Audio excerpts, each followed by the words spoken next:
Quero ser o speaker do seu coração, dizia Chico Alves na canção PR Você, em 37. O rádio no Brasil tinha então apenas 14 anos, mas já era o mais poderoso meio de comunicação de massa. Dos tempos do rádio de galena ao minúsculo transistor, passando pelo imponente rádio de válvulas, milhares de pessoas deram o melhor de sua criatividade para fazer do rádio uma coisa viva e próxima dos ouvintes. Não seria possível sequer citá-los todos no tempo de um programa. Ainda mais que os registros de imagem e voz se perderam em grande parte. O Globo Repórter de hoje é uma homenagem a todos os que, pelas ondas do rádio, ensinaram ginástica, anunciaram as novidades, criaram heróis e heroínas românticos e aventureiros, animaram auditórios, fizeram rir, escreveram e cantaram canções.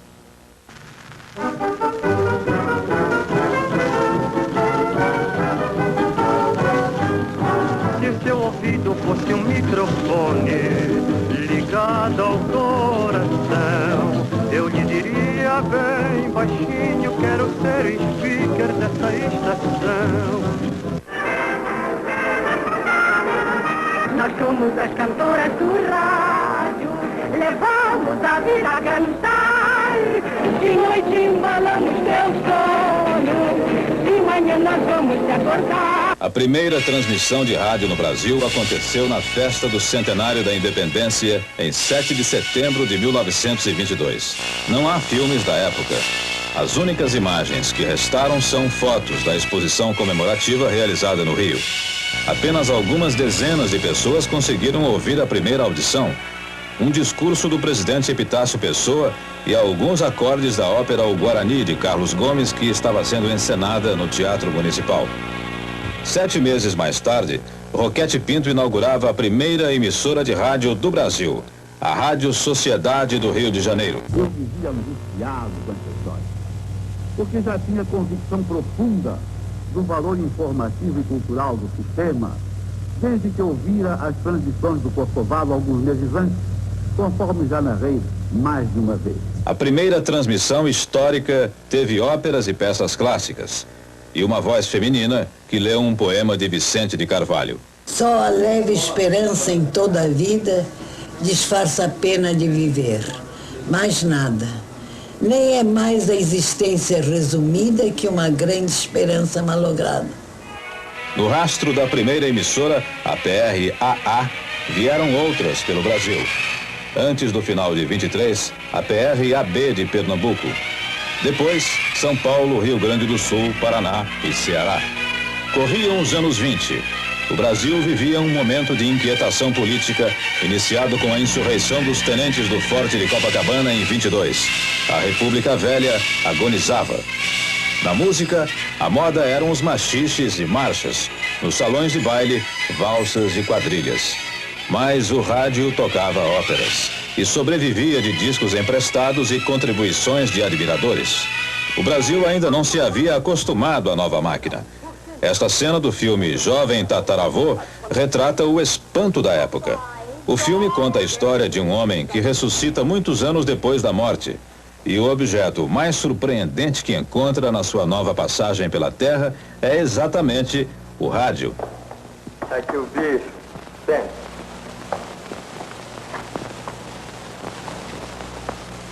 Mas é com isso que se escuta em todas as partes do mundo.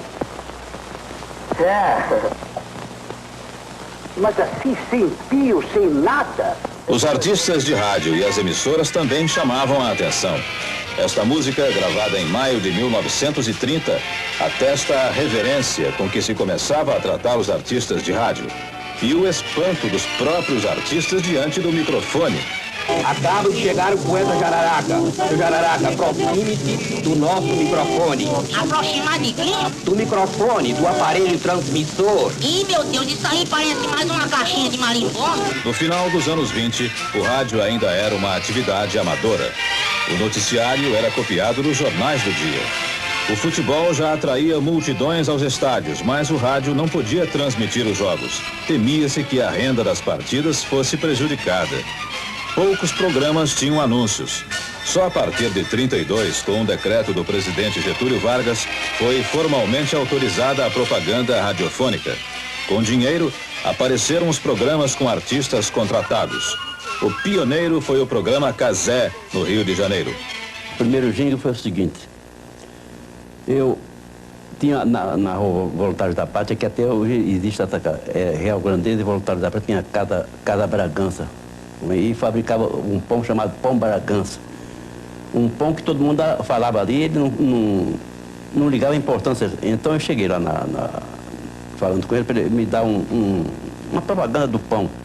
Olha, seu Cazé, que propaganda de pão, que negócio. Mas o seu pão é tão gostoso. O padeiro desta rua, tenha sempre na lembrança, não me traga outro pão que não seja o Pão Bragança. Agora aqui é aqueles versos de fato. Pão inimigo da fome, fome inimiga do pão, enquanto os dois não se matam, a gente fica na mão, ó padeiro desta... E aí era um coral, né? O rádio começava a ser descoberto como poderoso instrumento de mobilização popular. O primeiro exemplo do que ele podia fazer na política veio em 32, na Revolução Paulista, com os boletins de César Ladeira sobre a guerra. Sua contribuição para todos os movimentos liberais do Brasil e pelo valor de seus filhos, vem pagando seu tributo de sangue à fúria ditatorial. Velhos, mulheres e crianças são sacrificados com uma inconsciência sem par e uma maldade sem nome. Esta cena, filmada pela Cinédia, retrata com fidelidade o cenário das rádios da época. Em todas, predominavam os programas ao vivo, com auditório atento e atrações musicais. Agora ouviremos Janir Martins cantando samba, Quem Viu Meu Pequeno.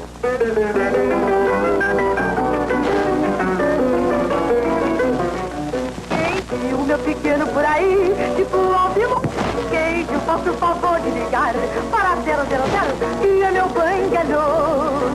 O rádio é responsável realmente por uma transformação muito grande naquilo que se fazia em matéria de música. Se você procurar ouvir discos antigos, aqueles dos tempos da Casa Edison, Rio de Janeiro, e mesmo as gravações da era mecânica, você vai ver que a música brasileira era tratada mal no disco, né? Os programas multiplicaram ouvintes e começaram a construir mitos. O rádio vivia da música e de seus cantores. Chico Alves foi um dos primeiros.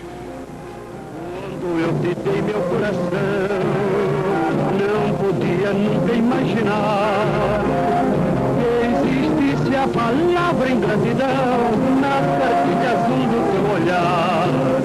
O povo sabe muito, principalmente da sua música popular. E então foram selecionando os falsos valores que na época também havia, com muito menos quantidade, lógico, mas e foram ficando os legítimos, porque os cantores antigamente não eram cantores só, eram cantores e intérpretes. Eu fui cantar, fiquei no mesmo lugar, e nisso vinha então o contra-rega, fazia para que ele me colocasse melhor junto ao microfone, conforme a luz acendia, ele me empurrava ou me puxava. Então é a onda que eu digo brincando. Então eu digo, foi assim que eu entrei para o rádio, aos empurrões. Piratas da areia, que não roubam embarcações, que ficam nas praias serenas, avançando nas pequenas e assaltando corações. Pirata, você não me engana, pirata da areia de Copacabana. Pirata, você não me engana, pirata da areia de Copacabana. Uma das vezes a Dircia caiu dura no chão, no estúdio. E o Chico fez sinal pra mim, me chamou. Eu estava no auditório, pequenininho. Entrei no estúdio, ele me deu um violão, canta, canta. Eu aí comecei a cantar. Quando eu olho pra trás, depois de 3 ou 4 samba, tava o Chico, papai e ela rindo de mim, né? E eu perdi o medo até hoje. Na metade dos anos 30, o rádio era o principal motor da música popular brasileira e do carnaval. Sucessos como Teu Cabelo Não Nega, Arrasta a Sandália, Cidade Maravilhosa, Ri de Palhaço, embalaram os foliões do país graças ao rádio. Estas cenas são do Carnaval de 33. Elas retratam um banho de mar à fantasia numa encenação do descobrimento do Brasil.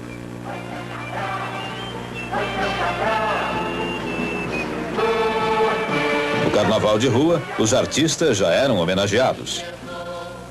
E ganham até um baile, o baile Vozes do Rádio. Nestas cenas aparecem Heloísa Helena e o locutor César Ladeira. O rádio tinha os primeiros reis do carnaval. Cantando espalharei por toda parte, que o forte estandarte vai ser seu sabral. Quem vê a minha figura diz que eu sou assim, assim. A minha caricatura deve ter raiva de mim. As armas dos barões afinados vieram assistir o carnaval. Cantando espalharei por toda parte, que o forte estandarte vai ser seu cabral. O fenômeno de comunicação radiofônica mais inesperado, porém, começou em 32. Aulas de ginástica pelo rádio.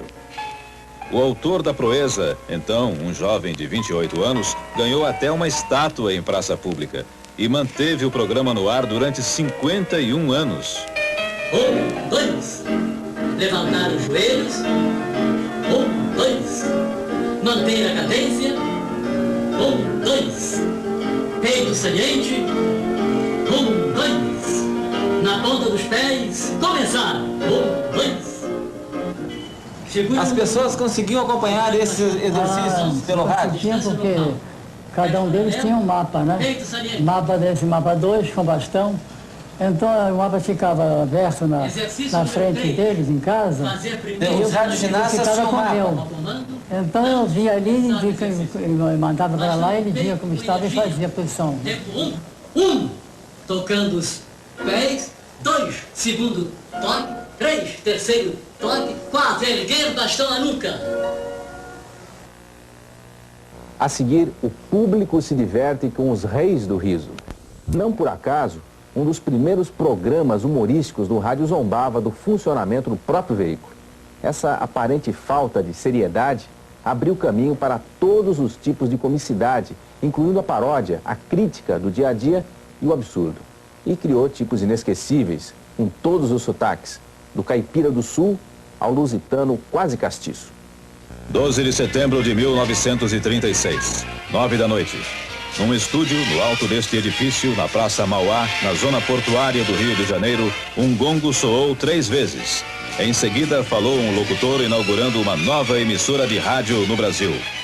Alô, alô, Brasil. Esta é a PR-8 Rádio Nacional do Rio de Janeiro. A frase é histórica. Fundada como emissora particular, mas encampada pelo governo federal 4 anos depois, a Nacional se tornaria a mais poderosa rádio do país. Uma das alavancas dessa escalada foi o humor. 2 anos depois de fundada, a Nacional roubou da Rádio Tupi do Rio a primeira dupla humorística do rádio, Alvarenga e Ranchinho.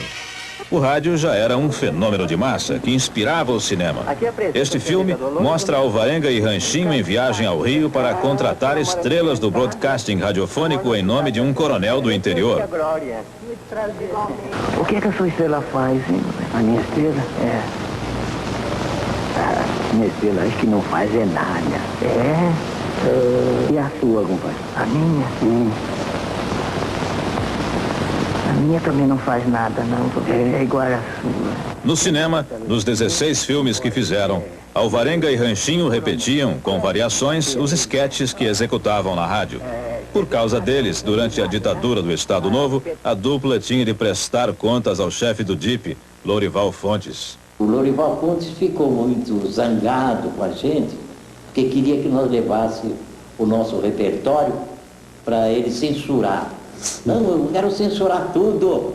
Tudo que vocês tiver de crítica contra o governo, vocês têm que trazer aqui para censurar. Aí o Alvarenga disse, mas o doutor, entre piadas, entre as nossas músicas, nós temos o improviso. Aí ele disse, eu também quero um improviso censurado. A crítica a políticos internacionais era mais fácil. sobretudo depois que o Brasil entrou na Segunda Grande Guerra. Nestas cenas do filme Samba em Berlim, Alvarenga e Ranchinho repetem as paródias que popularizaram no rádio para decompor Hitler e Mussolini. É de baiana. Baiana. E a sua fantasia, qual é? É palhaço, é? Está falando Você já foi estar Leningrado, Istre? Não, então vá. O Mussolini só canta assim. Solene abre na bebida, eu gosto quando você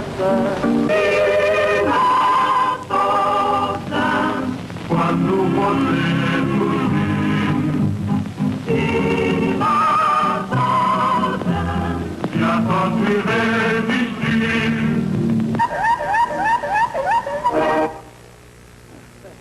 Jararaca e Ratinho formaram outra dupla caipira famosa do rádio. Bons de humor, os dois também eram craques na música. A malícia da dupla está presente nesta fala de Jararaca na Rádio Nacional. Imagina que eu tenho 9 sobrinhas. Ih, rapaz. 9 sobrinhas, todas 9 solteironas, é brincadeira isso? A mais nova já está com 48 anos. Veja você. Tá encruada. 9 moças dentro de casa sem casar num tempo de calor desse, é brincadeira? É uma coisa. É um tá de toma banho Joana, te lava Maria, é uma coisa. Calor desse é uma coisa. Também elas não sabem nem namorar, como é que vai casar? Só namora com cacheiro viajante, como é que pode? Será que tem um cacheiro viajante? Cacheiro viajante não dá tempo pra casar. Hein? Ele só chega, apresenta as amostras e cai fora logo, né? Pílulas de vida trazem saúde para todos nós. Uma das vítimas prediletas do rádio, porém, era o próprio rádio. Como na divertida estação clandestina do rádio, a PRK-30, inicialmente PRK-20. Lauro Borges, autor do texto, e Castro Barbosa eram os responsáveis pelo caos organizado do programa. Castro Barbosa era o apresentador da rádio. Megatério Nababo do Alicerce. Minhas senhoras, damos fechos. Boa noite. Daqui fala a PRK-20, Rádio X Federal da Cidade Aberta, na frequência de 0,97.60 e não se levanta mais. Olha o clarim! Meus fanáticos admiradores, boa noite. Lauro Borges era o poliglota de voz lantijolada. Clara e cristalina, a veludade amiga do grande speaker Otelo Trigueiro, o homem cuja garganta vale um poema. Mas os dois faziam de tudo na PRK-30. Como a grande fadista Maria Joaquina Dobradiça da Porta Baixa, interpretada por Lauro Borges. Vi uma estrela celeste, penduradinha ao céu, uma estrela redondinha, do formato de um chapéu, uma estrela redondinha, do formato de um chapéu. Ai, estrelinha, estrelinha, estrelinha, quem me dera, estrelinha, quem me dera foras minha. Ai, estrelinha, estrelinha, estrelinha, quem me dera, estrelinha, quem me dera foras minha. Melhorar, melhorar, melhor e não faz mal. Melhorar, melhorar, melhor e não faz mal. Onde está a verdadeira mulher Sherlock? Típico do humorismo de rádio era o artista das 1000 vozes, que fazia vários personagens sozinho. Um dos melhores foi Silvino Neto. Esta melodia, senhoras e senhores, durante mais de 30 anos, serviu de prefixo para os meus programas do rádio, onde eu apresentei os meus personagens. O seu Acácio, oh, sim! O Zé do Lixo, pensaram o que é o anestésico? Pessoal, Valdemar, o que é o pessoal? O doutor Januário, a família inteira, imitações, mas realmente, além desses meus personagens, eu imitei, na época também, grandes personalidades da nossa história. Com vocês, Dutra explicando a situação do Brasil. Brasileiros, a situação nacional.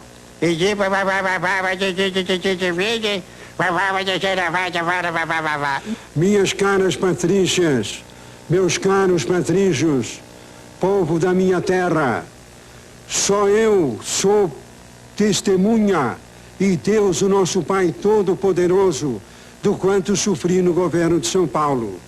Tudo o que acontecia eu era o culpado. Estava chovendo, eu era o culpado. Estava fazendo sol, eu era o culpado.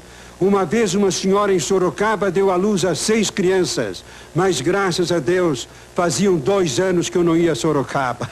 Diogo, mas olha que bobagem! O quadro mais popular do humorista, porém, era a conversa telefônica entre a dona de uma pensão, a Pimpinela, e o dono de um açougue. Escuta, faz o biseiro que me informaram. O senhor tem colchão mole? Colchão mole? Não, senhora, eu durmo na esteira, é muito duro. Mas não é colchão de dormir, é colchão de comer. Comer o quê? O colchão, ora essa. O senhor é carecido e não sabe, tem colchão mole, colchão duro. A casa que tem cama, guarda-roupa. Que cama, guarda-roupa na miséria? Escuta, o senhor tem bucho? Bucho? Eu tinha, sim, senhora, mas agora eu tô viúvo. Ora, mas o que tem de ver uma coisa com a outra? A senhora fala isso que a senhora não viu a cara da minha mulher, aí é que tá. Escuta, faz o biseiro que me informar, o senhor tem orelha? A senhora tá brincando comigo, tá, minha senhora? Por quê? Naturalmente. Se eu não tenho orelha, como é que eu tô ouvindo o que a senhora tá falando? Mas não é orelha do senhor, é orelha de porco. A senhora acha que eu tenho orelha de porco? Mas não é o senhor, é o açougue. O senhor já viu o açougue com orelha, minha senhora? Escuta, faz o biseiro que me informar, o senhor tem coração? Coração? Por que essas perguntas, minha senhora? A bela Teresa, na amarga incerteza, vivia triste como um caracol. Seu olho uma tristeza. Agora Teresa é uma princesa, pois lava a boca com a Tringosol. Seu hálito é uma beleza. Os tipos comuns, trapalhões, eram os preferidos pelos humoristas do rádio. Manuel da Nóbrega e Aloísio Silva de Araújo fizeram da sua cadeira de barbeiro um lugar de sofrimento para o freguês. Tá fazendo a barba com cambo? Vai dar cabo da minha sarrafa? Vai tá. Entra, não der mal. Sinceramente, eu não sei porque nós tivemos que fazer essa casa. Mas você é bobo, Heitor. Nóbrega foi também parceiro de outro grande humorista do Rádio Paulista, Pagano Sobrinho. Nesta cena de TV de 67, os dois contracenam com Jô Soares. O que foi que aconteceu com a galinha de ovos de ouro? Não, Heitor. Ela engoliu uma fotografia do Flávio Cavalcante. Outro alvo predileto do humor de rádio eram as paródias de cenas passadas em salas de aula. As primeiras do gênero foram Piadas do Manduca, de Renato Mussi, e A Escolinha de Dona Olinda, em São Paulo, escrita por Vital Fernandes da Silva, o Inhototico. A Escolinha ficou 25 anos no ar. Inhototico fazia a professora e os alunos, um negro, um caipira e representantes das colônias estrangeiras em São Paulo. Lá em casa, meu pai falando assim que é de pequeno que você troça o pepino. Seu Sebastião, cala a boca. Eu estou cansada de dizer, na classe, o aluno para falar pede licença. Dona Olinda, eu estou torcendo a favor da senhora. Não preciso. Margarida disse, que é? Estou rezando. E por que, o que faz o governo? O governo faz o que pode, mas faz muito pouco, porca miséria.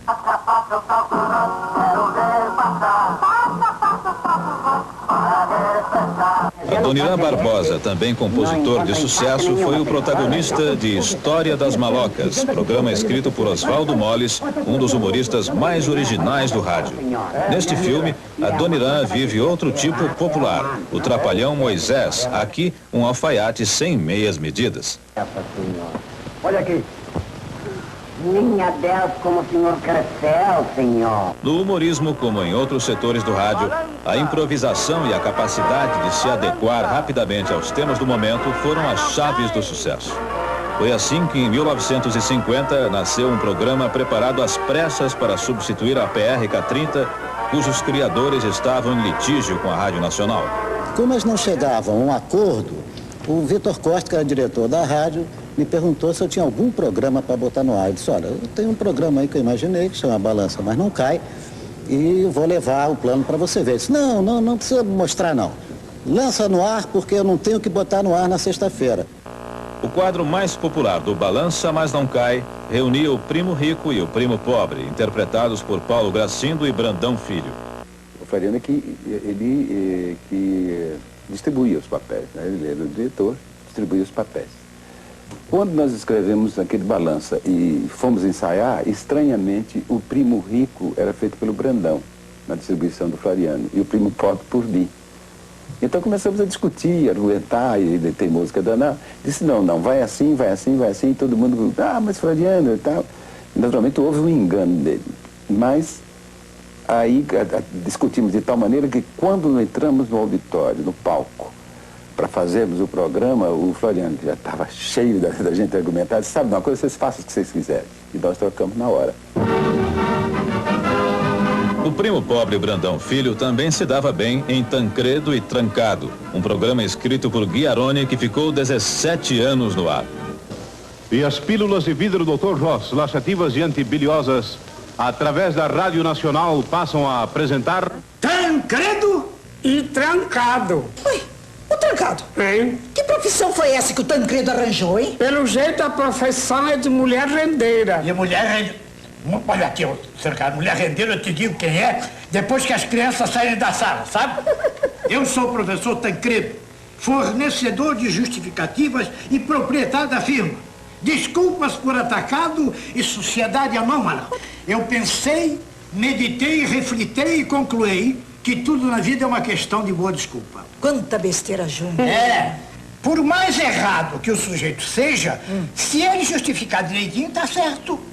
Por isso, quando eu dou uma desculpa, o culpado de culpa fica desculpado com a desculpa, mesmo que o culpado tenha 10 culpas. Ai, meu Deus. Que atrapalhada. Tancredo? Aí tem Jacutinga. Eu já senti a catinga. Em seguida, a fatalidade das novelas e as aventuras dos defensores da lei. Uma das armas do rádio sempre foi a imaginação dos ouvintes. E graças a ela, o rádio popularizou um dos seus gêneros de maior sucesso, a novela. No auge, uma só emissora tinha 20 novelas diferentes no ar, em capítulos diários. E nessa galeria, criaram-se tipos inesquecíveis. O rádio descobriu a literatura no início dos anos 30. As histórias eram lidas página por página, diretamente dos livros. Tem um programa de Defensores da Lei, um programa policial, porque antes do programa da lei eu tinha um programa policial, Sherlock, era a radiofonização das obras de Conan Doyle, Sherlock Holmes. Então é Luiz Ernesto de Almeida que fazia o script. E o Zaru era o locutor, era o detetive. O teatro veio logo depois, com a contratação de atores e a leitura de peças. Vim para o rádio porque eu já era ator de teatro. O Olavo de Basco, que era um grande diretor e ator, e gostava muito de mim, me convidou, porque eu lia fácil, né? Então eles procuravam aqueles atores que liam mais facilmente, de primeira. Então ele me convidou para o que se chamava naquele tempo o teatro cego. Isto é, você pegava os 3 atos de uma peça e lia, simplesmente. No rádio? No rádio. Sem música, sem contra-regras, sem nada. Então chamava-se isso o teatro cego. Nós fizemos isso experimentalmente e foi um sucesso extraordinário. Mas a novela era um gênero no qual as emissoras não queriam investir. O Mr. Penn tinha trazido de Cuba algumas novelas, algumas histórias seriadas. Gisberto Martins traduziu, mas tinha medo, que era um gênero inteiramente novo. Medo do público, evidentemente, e não aceitar. Mudar de estação. Isso, exato. Mas aí viu, disse, olha, eu vou lançar, que eu estou vendo que lendo vocês estão agradando, quanto mais representando. E comprou o horário da Nacional, pagava o cachê aos artistas e ainda nos pagava a gravação à noite.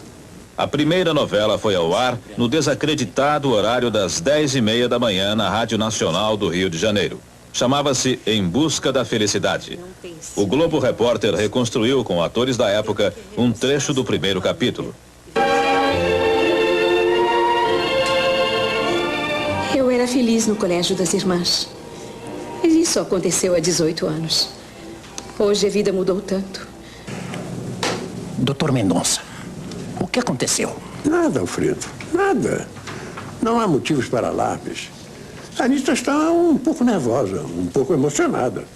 Quando o rádio completa 60 anos no Brasil, qual é o seu sentimento diante desse fato? Meu sentimento é o mesmo que eu tenho sobre a minha carreira. Eu completo agora em setembro 56 anos de vida artística.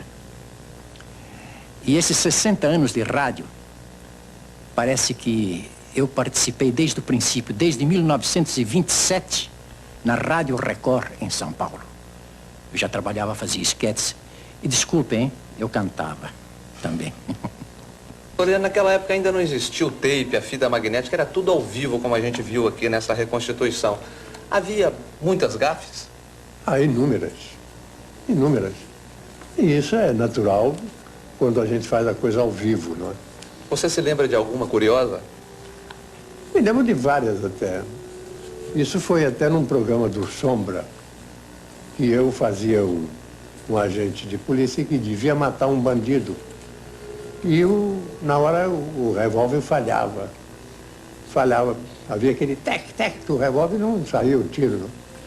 Então eu, para consertar a cena, eu vou e digo, você pensa que escapou da morte porque o meu revólver está falhando? Mas você não vai escapar da minha faca. E nessa hora, sai o tiro. Essa é uma delas. Quando a novela começou a fazer sucesso, o rádio chegou até a emprestar atores ao cinema. Quase todas as emissoras tinham novelas em suas programações. Os títulos evocavam sempre vidas cheias de conflitos, dramas monumentais, personagens sofridas.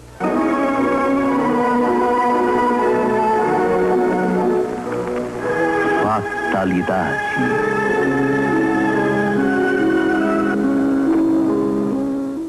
Uma escada para o céu é a dramática e comovente história de amor que Janete Claire escreveu e que a Rádio Nacional apresentará hoje, às 8 horas da noite, em seu primeiro e emocionante capítulo.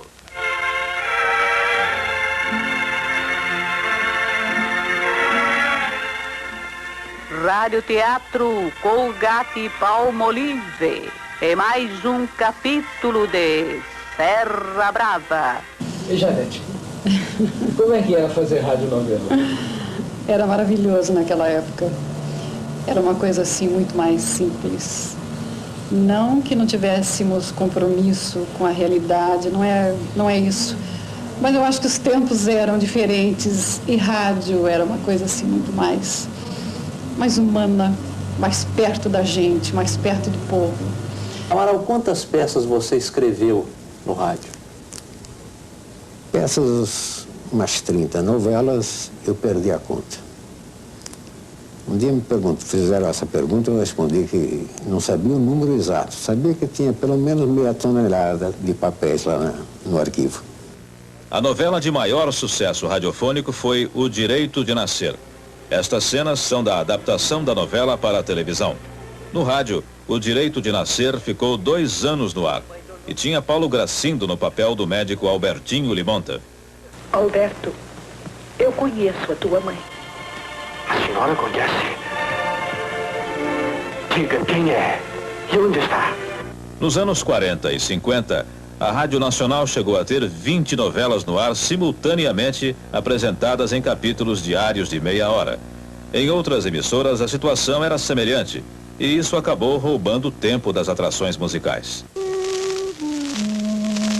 Senhoras e senhoritas, mais um sensacional capítulo da novela... Esta música, gravada pela dupla Joel e Gaúcho, é uma espécie de vingança. Nela, a reclamação. Coitado de quem tem rádio e não pode variar. Emocionante da novela quilométrica eu ouço anunciar. Mais uma tortura pros ouvidos do coitado que tem rádio e não pode variar. O sucesso das novelas, no entanto, era tão grande que deixou resíduos até hoje. Em São Paulo, um elenco dos tempos pioneiros, encabeçado pelo ator Valdemar Cilione, está encenando novamente velhos scripts na Rádio Record. Estamos apresentando no Grande Teatro Record A Estrela Negra. Você foi a minha escolhida, Kátia. Precisa saber de tudo a meu respeito. E sobre você também. Eu sempre senti que havia um mistério à sua volta. Que é, meu amor? lançamos o Radiatro há 3 meses, o Radiatro está no ar, e eu posso afirmar a você que, através da inúmera correspondência que recebemos, através do Ibope, que já vem registrando uma extraordinária ascensão, e da pesquisa que pessoalmente nós fazemos, nós temos absoluta certeza que o Radiatro está voltando ao rádio. As novelas geraram outro gênero de sucesso, os seriados de aventura. Uma espécie de novela para homens que se recusavam a acompanhar os enredos românticos da época. O mais famoso contava as peripécias de um herói brasileiro.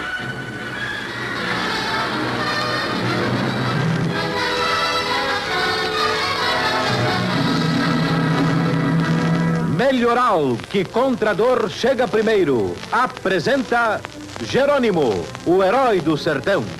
Primeiro eu pensei em fazer um herói gaúcho, o Cavaleiro do Pampa. Tinha até nome, Bento Faria, o Cavaleiro do Pampa. Mas aí acharam que era muito regional, que o resto do Brasil aceitaria com uma certa resistência, que era mais fácil, pelo tipo de mitologia brasileira, um herói que não fosse localizado em lugar nenhum, mas tivesse um perfume de Nordeste. E aí nasceu o Jerônimo, o herói do sertão. Outro seriado contava as aventuras do detetive Sombra e era anunciado em voz cavernosa por Otávio Gabus Mendes, em São Paulo, e Sinclair Lopes, no Rio. Quem sabe o mal que se esconde nos corações humanos? O Sombra sabe.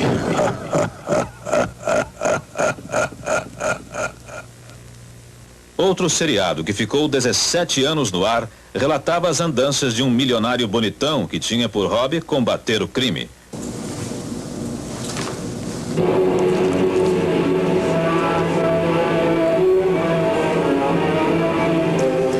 E passamos a apresentar as sensacionais aventuras do Anjo, com outro capítulo da série O Cientista Sinistro, uma produção de Álvaro Aguiar. Chamados pelo Dr. Eduardo ao grande hospital central, o Anjo e seus companheiros procuram esclarecer a morte de Vitor Servalli, o rei do cobre. Anjo e Jarbas dão uma busca no hospital guiados pelo esquisito enfermeiro Martins. Entram na sala de cirurgia e notam alguma coisa de anormal.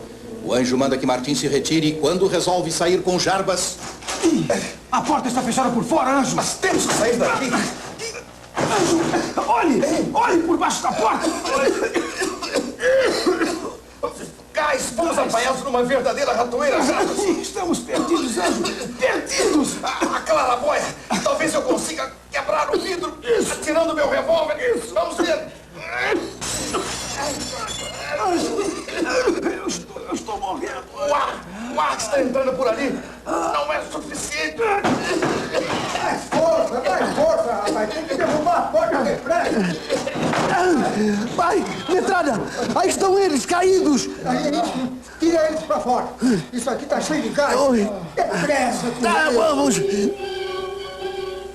Fundamental para materializar aventuras e novelas era a sonoplastia. Com os mais variados e estranhos instrumentos, os sonoplastas criavam os sons que ajudavam o ouvinte a imaginar a história.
Daqui a pouco, os compassos da música enchem os auditórios. No rádio, quase tudo era música. Das canções propriamente ditas, às vinhetas e aos comerciais, há muitos jingles e prefixos de programas que ficaram na memória dos ouvintes. a música deu reis e rainhas do rádio. E os calouros enfrentavam sem medo o gongo em busca do estrelato. O grande sonho do final dos anos 30 era cantar no rádio. Nós somos as cantoras do rádio, levamos a vida a cantar. De noite embalamos teu sono, de manhã nós vamos te acordar. Carmen Miranda tinha começado em 1930 e tornou-se a artista mais famosa do país. Mas em 39, contratada por Hollywood, teve de mudar seu canto e inventar outras bosses. A música popular brasileira foi fundamental para a história do rádio. Em troca, o rádio mudou os rumos de nossa música e implantou-a no cinema. Os filmes brasileiros daquele tempo tinham apenas um fio de história que ligava uma sucessão de números musicais. Seu Libório tem 3 vizinhas, Mano, Margot e Frufru. Saem todas as tardinhas, carregando seu Lulu. No filme Alô, Alô, Carnaval, que teve muito sucesso, Francisco Alves, o rei da voz, interpretava 2 músicas. Continuo nosso amor, eu sou sentimental, sempre fui um sonhador, eu sou sentimental, sempre fui um sonhador. Mas o primeiro ídolo do rádio que provocou o delírio do público foi Orlando Silva, o cantor das multidões.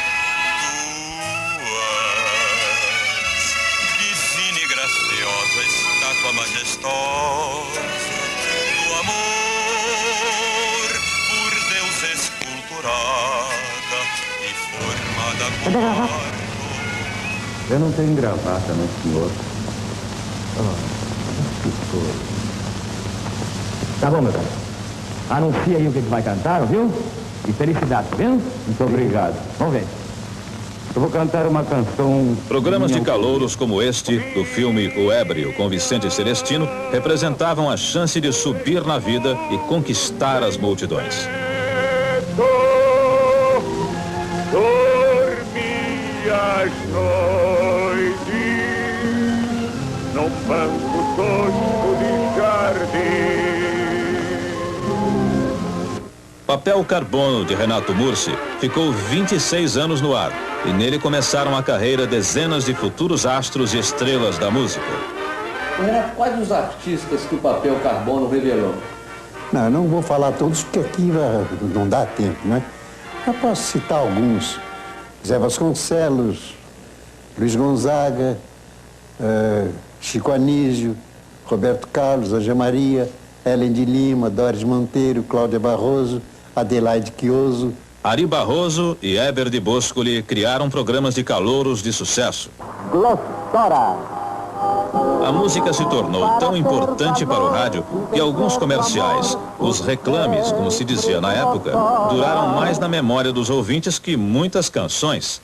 Jingles eu fiz muitos, né? Eu tenho alguns que marcaram a época, como tinha um jingle da Coca-Cola, feito para o Natal, usando o tema musical do programa Coca-Cola. Eu vou dizer, o programa Coca-Cola chamava-se 1 milhão de melodias, na verdade. Como é que era o jingle? Nessa hora tão feliz, a família em reunião cordial, Coca-Cola presente lhe diz, Feliz Ano Novo, Feliz Natal.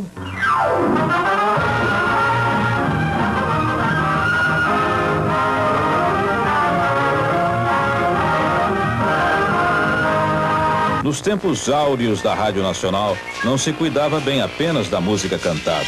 Em 56, 10 maestros e arranjadores e 124 músicos criavam e executavam as elaboradas vinhetas dos programas. Gente que brilha.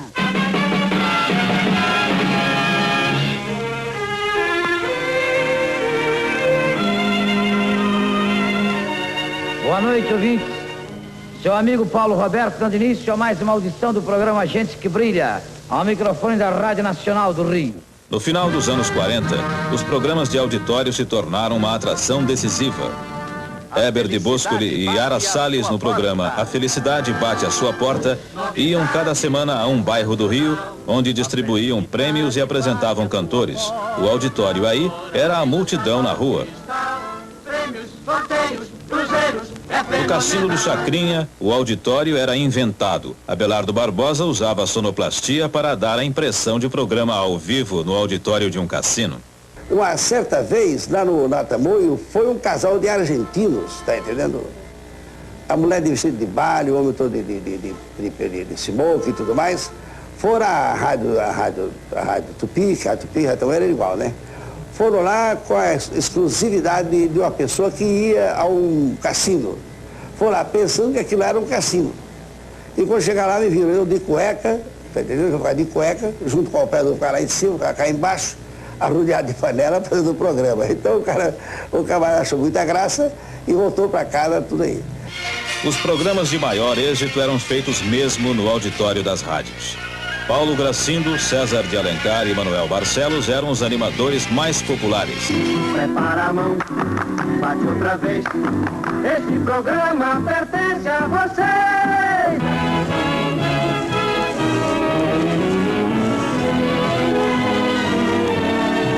O sucesso desses programas transformou a eleição da rainha do rádio num fato de destaque.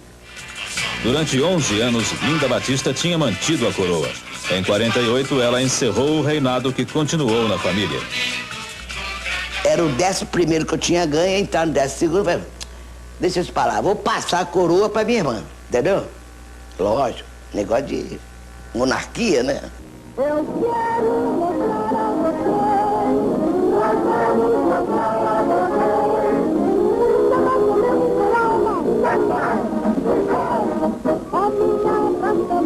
Foi no ano seguinte que o concurso ganhou dimensões definitivas.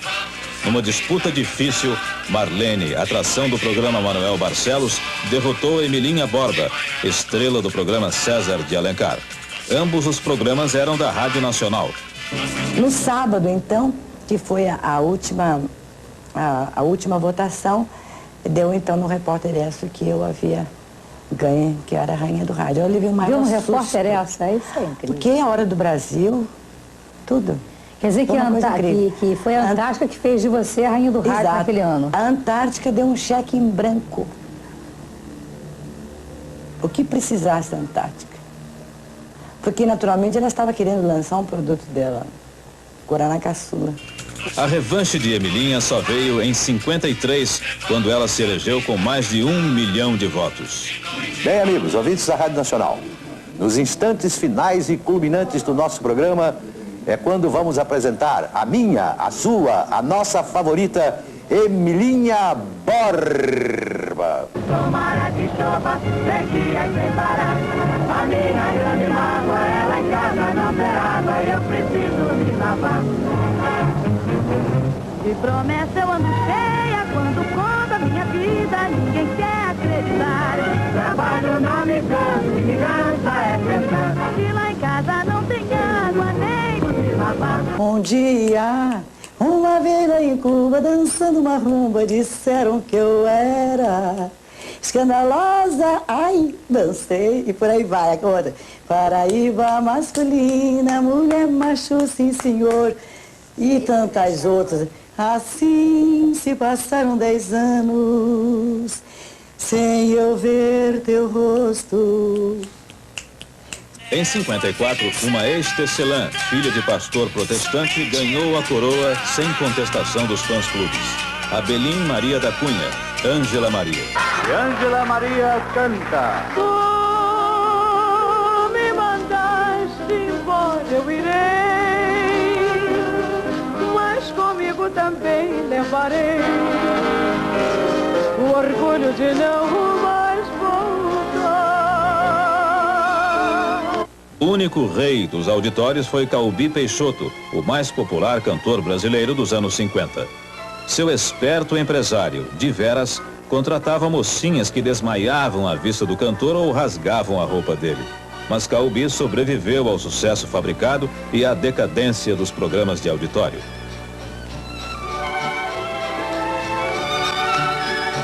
Eu sei que vocês vão dizer que é tudo mentira e não pode ser, porque depois de...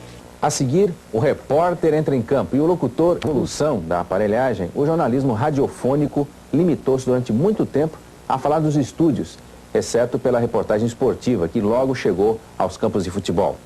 Com a evolução da técnica e usando muita criatividade, os repórteres do rádio foram buscar a notícia e transmiti-la nos lugares onde ela nascia.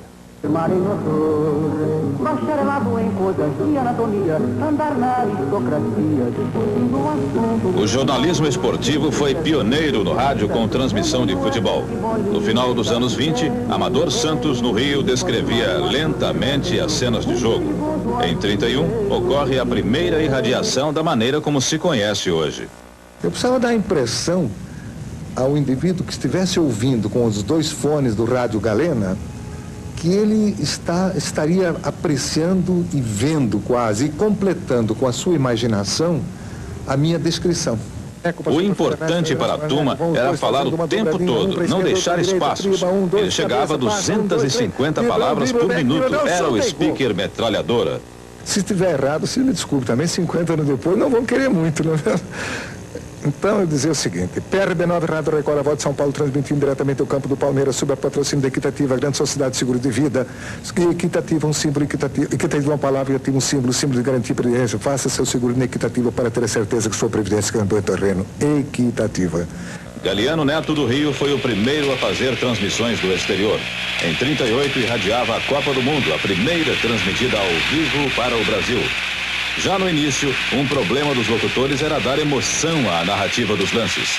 Ari Barroso, com sua gaitinha e torcendo descaradamente para o Flamengo, rompeu os padrões de bom comportamento diante dos microfones. Você chegou a conhecer o Ari Barroso transmitindo o jogo? Claro que Como é que ele transmitiu? Desce o Flamengo, bola com Aristóbulo. Aristóbulo não é nome de jogador de futebol. Ataque contra nós. Ele não dizia contra o Flamengo, ele dizia contra nós, né? Vai começar a partida. Leônidas entrega a Perácio. Perácio a Leônidas. Leônidas avança pelo centro, dribla os Nejedlinhos, sanduíches, No rastro de Ari, os locutores criaram expressões, tipos, deram apelidos a lances. Liga para o Pérez lança a gente, agora fugindo para a direita. Vai rapidamente, adentro perigosamente, chutou para gol! Gol de Ginga para os uruguaios! O rádio, desde o início, acompanhou também outros esportes. Em 36, no hipódromo da Moca, em São Paulo, Teófilo de Vasconcelos fez a primeira irradiação de uma corrida de cavalos. Correu o ano 36, quando eu fui uma tarde ver o que era esse negócio de corrida. Porque eu não conhecia nada de corrida, mal distinguia o jockey do cavalo. E fui e gostei, e vi que a corrida de cavalo é um espetáculo essencialmente radiogênico. E eu, então, propus uma concessão experimental aos diretores do Jockey Clube de São Paulo, na época, que concederam uma corrida para eu transmitir. Os noticiosos baseavam-se na leitura de jornais e telegramas. Tudo se passava no estúdio. A figura do rádio repórter, ou repórter volante, surge em 36. O equipamento era uma caixa com o fio ligado a um microfone. Não tinha mais do que isso. E uma antena. E uma antena, exatamente, uma antena. Então eu punha, era uma mochila, uma espécie de mochila, ela já vinha com uma capa, punha nas costas e saía com aquilo na mão, falando. O primeiro noticioso de prestígio surge em 41. O prefixo do jornal, em poucos anos, se tornou um som conhecido e esperado nas principais cidades do país. Amigo ouvinte, aqui fala o repórter Esso, o testemunho ocular da história. Um gaúcho, Heron Domingues, se tornaria o locutor símbolo do repórter Esso. Atenção, atenção, Beverly Hills, Califórnia, faleceu Carmen Miranda. Beverly Hills, Califórnia. O falecimento de Carmen Miranda ocorreu ao amanhecer de hoje em sua residência, momentos depois de se despedir de amigos. Um ano depois do surgimento do repórter Esso, Corifeu de Azevedo Marques cria o segundo noticioso importante. A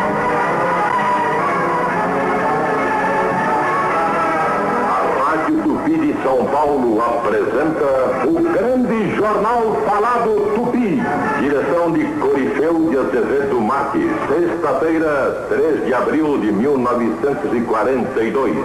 Ano 1, número 1.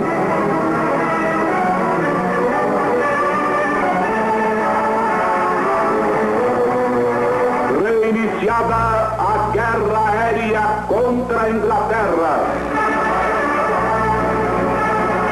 Leônidas, no São Paulo. O fim da Segunda Grande Guerra marca o início de uma nova fase do jornalismo de rádio. Com equipamentos usados na guerra, surge a figura do repórter volante. E o aparelho de gravação era um aparelho pesando 16 quilos, com 2 bobinas, com um fio magnético. O gravador nasceu deste gravador, pelo qual um comandante de tropa gravava, codificado ou não, alguma mensagem que depois era levado e colocado num outro aparelho gêmeo para reproduzir. Ao mesmo tempo, com o fim da ditadura Vargas, acaba a censura à imprensa e a reportagem torna-se possível. Com a deposição do senhor Getúlio Vargas em 29 de outubro de 1945, aquela lei pendular da história, veio então aquela euforia de liberdade. Podia-se fazer tudo. Sim. E eu, que havia deixado a reportagem esportiva, fui para a Rádio Bandeirantes, que pertencia à organização Record, e tive a ideia, por iniciativa também do Paulinho de Carvalho, de começar a fazer reportagens. As primeiras reportagens nós irradiávamos toda a tarde, parece que às 18 horas, um programa chamado Patrulha H9, de um bairro da capital. No Carnaval de 50, já há repórteres nas ruas ouvindo os foliões. Rádio Nacional do Rio de Janeiro, fixando aspectos do Carnaval Carioca, agora transmitindo diretamente do Largo da Carioca. Estamos aqui diante do Bloco Milionários de Buenos Aires. Começam a surgir os primeiros grandes repórteres. Uma dupla ficou famosa, Tico Tico e Carlos Espera. A República, esse repórter durante 5 anos acompanhou por várias partes do Brasil. E é um prazer imenso, é com emoção que este repórter o cumprimenta nesta última entrevista. O repórter Esso durou do rádio 27 anos. Na última transmissão, o locutor Roberto Figueiredo termina chorando. Última edição radiofônica. Pode o seu repórter Esso recordar as mais sensacionais informações transmitidas para todo o Brasil e em toda a sua vida. 1941, os japoneses atacam a base norte-americana de Pearl Harbor. 1954, suicídio de Getúlio Vargas. 1959, Fidel Castro vence a Revolução Cubana. 1968, Estados Unidos em foco. Assassinados Luther King e Robert Kennedy. Os americanos fazem a primeira viagem em torno da Lua. O repórter Esso, um serviço público da Esso Brasileira de Petróleo e dos revendedores Esso, encerra aqui o seu período de apresentações através do rádio. Boa noite, ouvintes, e feliz ano novo são os votos da Esso. Tomara que chova, sequia sem parar. A minha grande mágoa, ela em casa não tem água, eu preciso me lavar. 23 horas 40 minutos, tempo global. ZYB 511, Rede Globo Rio. Nesta terça, a imagem de Jennifer. Ação e perigo para o casal 20. Nesta terça, depois de Viva o Gordo. Assista agora Campeonato Sul-Americano de Basquete. Brasil e Paraguai. Paraíso, agora, agora, agora!